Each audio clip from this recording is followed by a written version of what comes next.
இந்த பதிவு பார்த்தீங்கன்னா பைல்ஸ் பற்றி சொல்ல போகிறேன். பைல்ஸ் வந்து எல்லாருக்குமே தெரியும். அது நிறைய காம்ப்ளிகேஷன்ஸ் இருக்குது, நிறைய வகைகள் இருக்குது.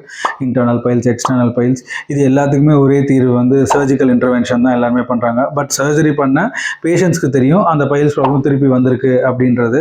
So surgery is not a சொல்யூஷன்றது அதில் தெரியும். பட் இந்த பைல்ஸுக்கு ஒரு சொல்யூஷன் அப்படின்னு பார்த்தீங்கன்னா, பைல்ஸ் இஸ் அ சிம்டம்ங்க. அது வராமல் இருக்கிறதுக்கான சொல்யூஷன் என்னன்னு பார்த்தீங்கன்னா கான்ஸ்டிபேஷனுங்க. கான்ஸ்டிபேஷன் அதாவது மலச்சிக்கல் இல்லாமல் இருந்தாங்க அப்படின்னா அவங்களுக்கு பைல்ஸ் காம்ப்ளிகேஷனே வராதுங்க. பைல்ஸ் வந்து மோஷன் இறுகி உங்களுக்கு முக்கி போகிறதுனால அந்த ஆசனவாயோட சதைகளில் டேமேஜ் ஆகிறது தான் பைல்ஸாக வர்றது.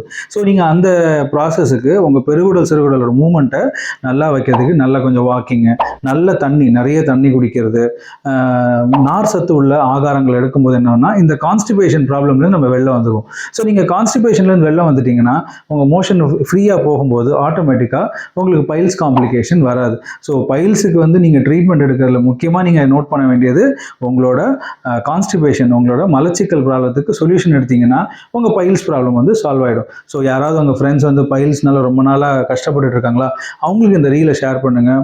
அதுலேருந்து அவங்க வெளியில் வர்றதுக்கு இந்த பதிவு ஹெல்ப்ஃபுல்லாக இருக்கும். தேங்க்யூ.